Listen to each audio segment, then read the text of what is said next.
M Q M اور نون league کا یہ ماننا ہے کہ ان کا یہ اتحاد پورے پاکستان کے لیے مستفید ہوگا.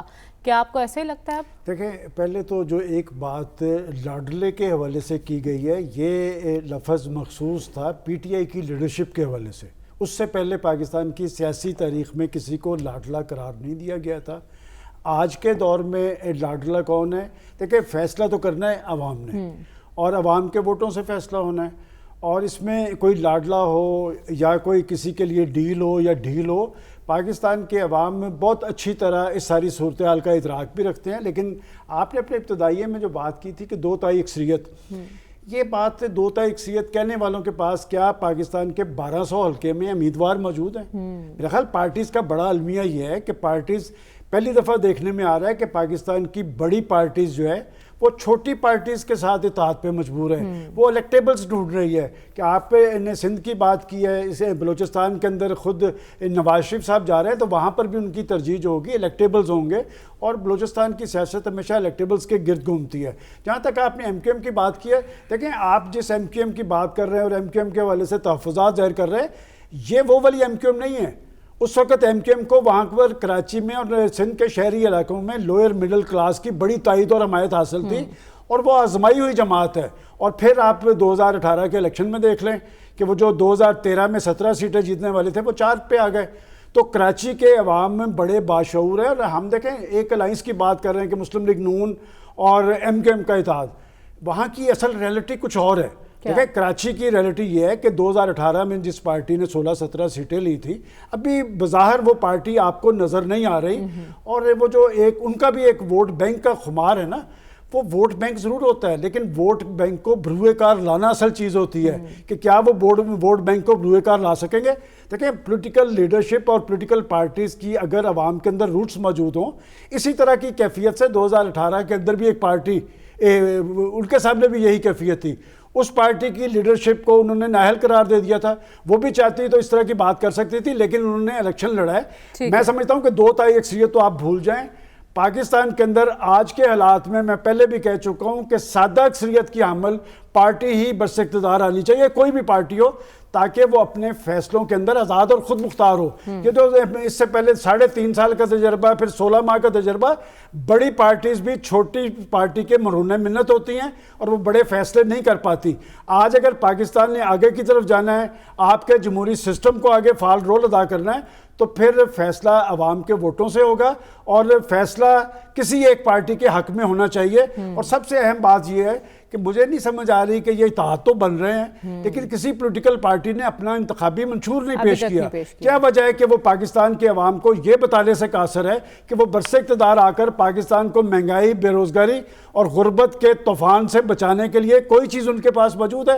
آخر کب تک کہ نعروں کی بنیاد پہ، دعووں کی بنیاد پہ پاکستان کی سیاست چلتی رہے گی؟ میں سمجھتا ہوں کہ پاکستان کے عوام کو بھی سنجیدگی ظاہر کرنی چاہیے اپنے ووٹ کے استعمال میں، اور نعروں اور دعووں کی بجائے یہ دیکھیں کہ کس کے پاس اتنی اہلیت موجود ہے اور کون پاکستان کو اس گمبھیر صورتحال سے نجات دلانے کی پوزیشن میں ہے. پہلا انتظام تو سیاسی جماعتوں کا ہے نا کہ وہ کیا لے کر جاتی ہیں عوام کے پاس. ہم دیکھ رہے ہیں بلوچستان کی طرف بھی نظریں ہیں نواز شریف صاحب کی، اور دورہ متوقع ہے ان کا 14 نومبر کو.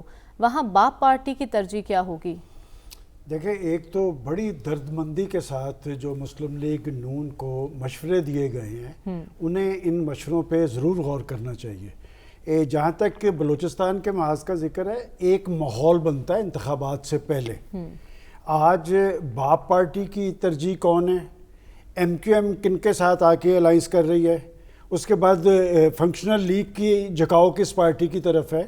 اور جی ڈی اے کس کے ساتھ اپنا وزن ڈالنا چاہتا ہے؟ میرا خیال صورتحال بڑی کلیئر ہے.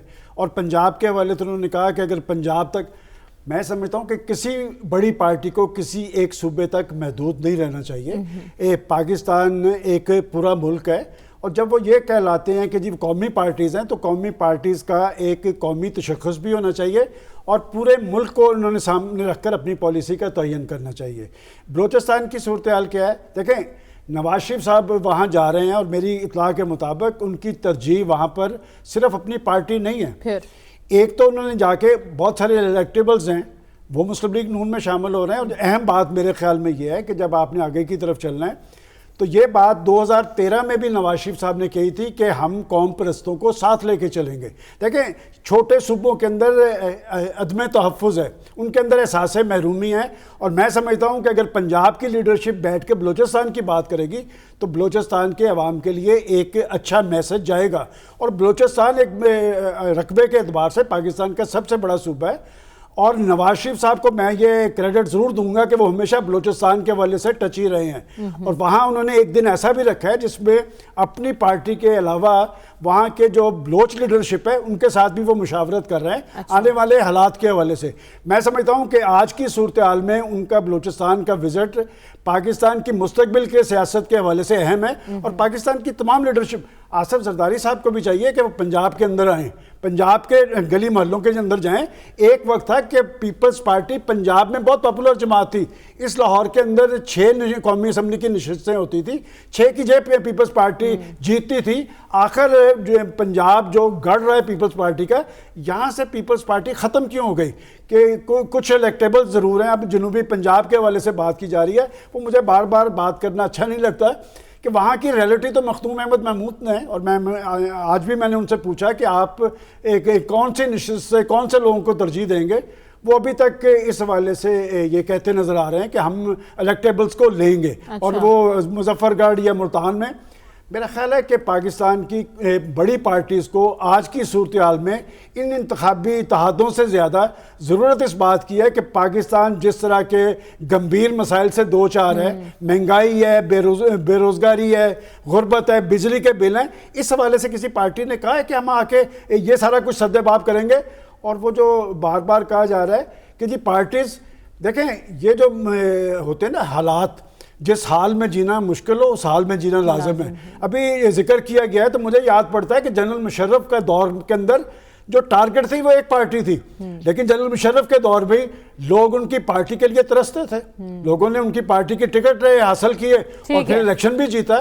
تو میں اس لیے کہتا ہوں کہ کوئی ایسی فکر کی ضرورت نہیں ہے, فیصلہ عوام نے کرنا ہے اور ٹرینڈز دیکھیں کیا بنتے. سلمان صاحب, عالم اسلام کیوں مؤثر کردار ادا کرنے سے قاصر ہے؟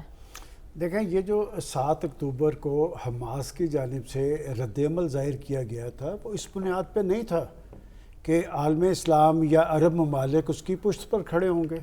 وہ تو ایک کیفیت تھی جو 75 سال سے ان پہ طاری تھی, اور لاکھوں لوگ ان کے شہید ہوئے تھے. کوئی ایک دن ایسا نہیں جاتا تھا کہ جب وہاں پر ایک ظلم اور بربریت اور قتل و غارت کا سماں برپا نہ کیا جاتا ہو.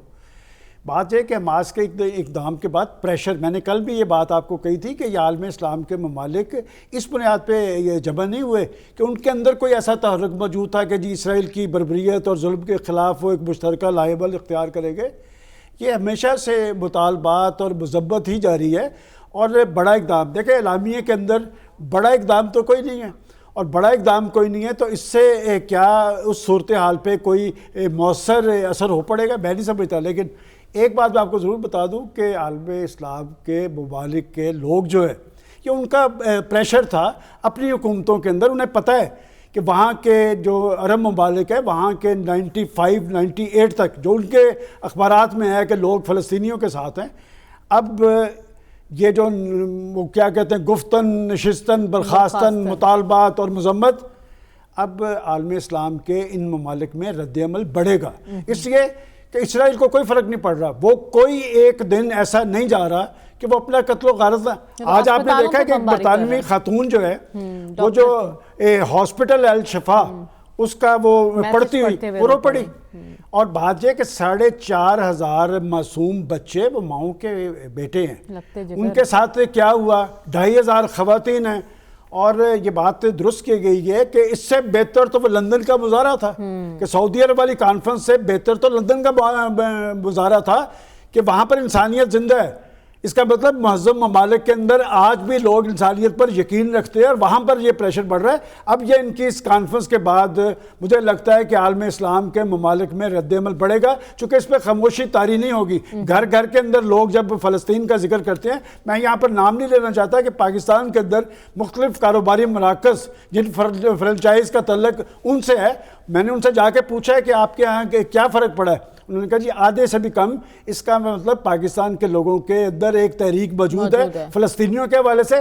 میرا خیال اب فلسطینیوں سے یکجہتی کا اظہار صرف زبانی نہیں کہ امداد دی جانی چاہیے، جیسے کل ترک صدر نے کہا کہ 33 ٹن جو انہوں نے امدادی سامان وہاں پر بھجوایا ہے، لیکن پاکستانیوں کو بھی چاہیے کہ ان کی عملی مدد ہونی چاہیے۔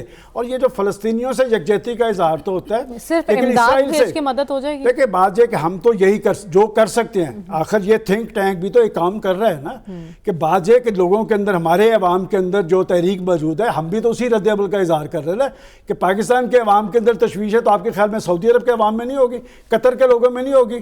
کہ قطر کے وزیر خارجہ نے اسرائیلی وزیر خارجہ کو شٹ اپ کال دے کے نکالا تھا نا، یہ رد عمل موجود ہے۔ اور دنیا بھر کے مسلمانوں کی نگاہیں تو تھی اس کانفرنس پہ، اور اگر کانفرنس کی حالت یہ ہے کہ الجزائر اور لبنان یہ کہتا ہے کہ کم از کم اسرائیل کا پٹرول ہی بند کر دیں، تو عرب امارات اس پہ رد عمل کا اظہار کرتا ہے۔